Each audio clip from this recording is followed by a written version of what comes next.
Hello, my name is Robert Atkins, and this is my final presentation project for Business 343. And the case that I have decided to choose is Grievance Discussion Case 2, Full Consideration of Seniority and Ability. And the role that has come with this case is Human Resources Manager, and the company that I work for is Picasso Company.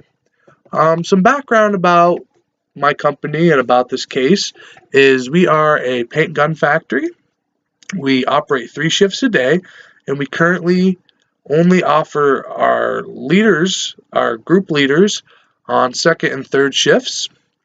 But what has happened recently is some employees have, some lower level employees have discussed interest in the want for a first shift leader. And so what they did was they got a list of qualifications and what they thought would be right, and they gave them to our factory manager, Mrs. Murphy, and she also came up with her own, which was much of what our employees were looking for in their list of qualifications. The position was posted, and we took the top 2 applicants, the most senior applicants that we had, which was our first class machinist, Robert Elder, who began working with our company in 1987, and our second class machinist, Mary Younger, who began working for our company in 1991. What Mrs. Murphy did was interviewed both parties. She took them in and discussed many of the views regarding initiative and communication and their leadership abilities and what they believed they needed to do to be a good leader. She also went to another supervisor and asked about these 2 candidates for the job. And to make a long story short, which I'll get more into this case later on, but Younger was picked as the first shift leader, and Elder got upset and filed a grievance against our company. And I just wanted to go in and say more of why I agree with Miss Murphy's choice and how Mr. Elder was done no wrong and everything was handled well in this case. The top to go on to the next slide, the top 2 ranking personnel were our front runners for this first shift leader position. It was posted for 3 days. Both were interviewed extensively and fair. Mrs. Murphy didn't leave anything out. She did a very good job. She even asked for outside help from Mr. Hatch to see what his opinions were about these 2, had him interview them, and he also came to the same conclusion that Mrs. Murphy did by saying Mrs. Younger, who seemed in her interviews to be a better leader, she had better communication skills, did everything, I don't want to say better because Mr. Elder is a great worker, but did things to make it, to separate herself from Mr. Elder. My own personal thoughts about this case: the right decision was made. There were some doubts about Mr. Elder's leadership capabilities. He had in the past had trouble, and he was more worried about what the employees thought about him. He was more worried about he wasn't very flexible with his time schedule, and he just wasn't. He couldn't make the decisions quick enough. Like, he would wait for people to come to him with problems instead of acting for the problems first. Younger, she seemed to enjoy the leadership aspect and expressed that in her interviews. She came right out, and she was with her in her second class machinist. As a second class machinist, she finished everything. She would get problems done before they were even a problem. In my personal thought was everything was done right and the promotion was fair. The question, on to the next post. or next slide. My question was, as human resource manager, develop a case for your contention that the selection of Mary Younger did not violate contract. The two sections in the contract, in our collective bargaining contract, that I would like to point out are sections 20.1 and 20.4. I'll get into those into the next slide. Everything was done clean. Both were interviewed the same. And again, Younger was found to have she was better qualified. There was no wrongdoing on Mr. Elder's part. I mean, he's a great worker. He's hardly missed any days. He comes to work all the time. He gets his work done, and he's a great worker. Nothing against him. But in this case, Mrs. Younger stood out higher than Mr. Elder, even though he has more years into the company than Mrs. Younger. My research on the next slide that I have on my slideshow, this goes into more of section 20.1 and 20.4 of the collective bargaining contract. In 20.1, it says, in all circumstances, besides leadership position, the vacancy must be posted for a period of 3 days, which it was. During the 3 days, both potential hirees were interviewed extensively by not myself, Mrs. Murphy and Mr. Hatch.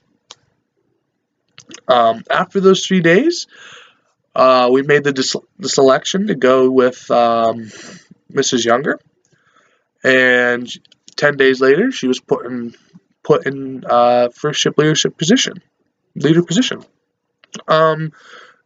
Now for the 20.4, section 20.4, this says that leadership positions at the corporation agrees to give full consideration to seniority and qualifications of the employees. And that's exactly what we did.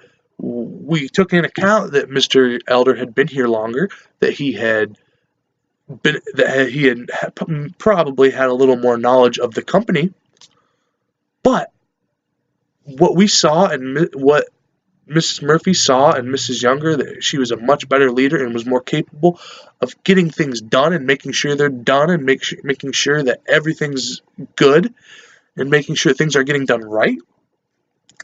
Miss Murphy believed that she would be the best option for this, just strictly based on her communication and on her leadership. Mr. Elder had some leadership problems in the past, and those were some of the things that brought his case down. And I mean, there's nothing really you can say. I mean, the position was given to someone that Miss Murphy believed was better for the position, and by the looks of everything that she did, she made the right decision. My decision on this whole thing, the top senior employees were chosen from the pool to get the best leader. Both were interviewed. We looked at their prior work problems and how they were handled, and we saw Mr. Elder's problems. Mrs. Younger really had never had any problems from what we could see. And Younger was chosen because she was the better overall candidate for the job. That is the one thing that I want to point out. She was the best overall candidate for the job. There's nothing. It's not because Mr. Elder, something he did. It's not because he's a bad worker, because he's a great worker. I would hope after all this he stays with our company because he does a great job. But she was just the better option for us. She was the better leader. And even with Elder's experience as a previous third shift leader, he still had his problems. And Mrs. Younger had never been given a chance before, so we figured, why not? Yes, Mr. Elder is a senior employee, and but everything was done by the book. It was posted. We gave everybody a chance, and Mrs. Younger won. Mrs. Younger was the better leader. She was the better communicator, and she had better interpersonal skills, which is another reason why Mr. Elder did not get this position because his interpersonal skills. He couldn't interact with a lot of our employees. He was afraid that they wouldn't like him. And we all know as a leader's not always going to be liked. They're going to be someone that they going to do things that they don't want to do, but they have to for the sake of the company. And that's what we believe Mrs. Younger is going to be able to do. She's going to be able to get these people to, she's going to be able to be friends with these people, but be respected by these people. And that is why she was given the job. Like I said, Elder had his communication problems in the past and just wasn't a very good leader when he was on third shift. In my opinion, the decision was fair and just. Everyone had a chance. The interview process went smoothly. Everything was good. And now, for my conclusion, I believe Elver's grievance against the company is not very strong. I think he's upset that he didn't get the position. I mean, he had been there for so many years. I totally agree that he deserves to be upset. But the hiring process was handled very well by Miss Murphy. She did everything by the book, everything by the collective bargaining contracts, everything right. Both employees were evenly evaluated.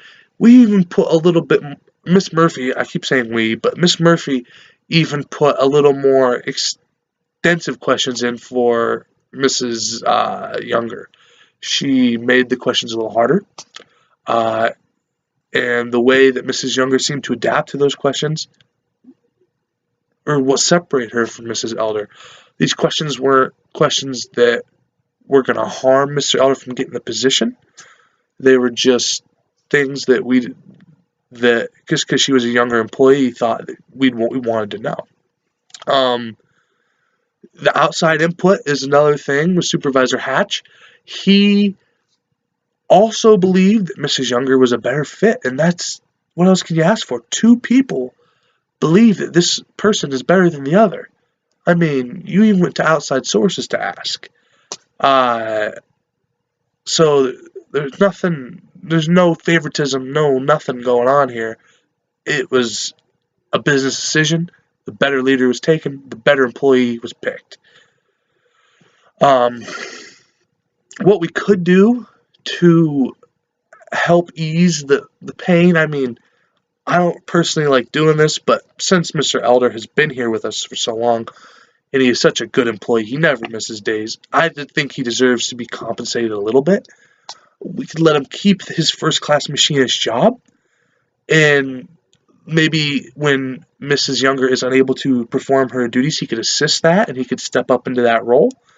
This would mean to increase his pay a little bit. He wouldn't be making as much as Mrs. Younger, but he could be making around this ballpark shot, because I mean they are pretty much the same, and he is a higher machinist. She's just a better leader. And if you ask me, it goes all around. I mean, it was both employees are great people, and we hope to keep them both here at Picasso Company. I appreciate you listening to my case study, and thank you very much.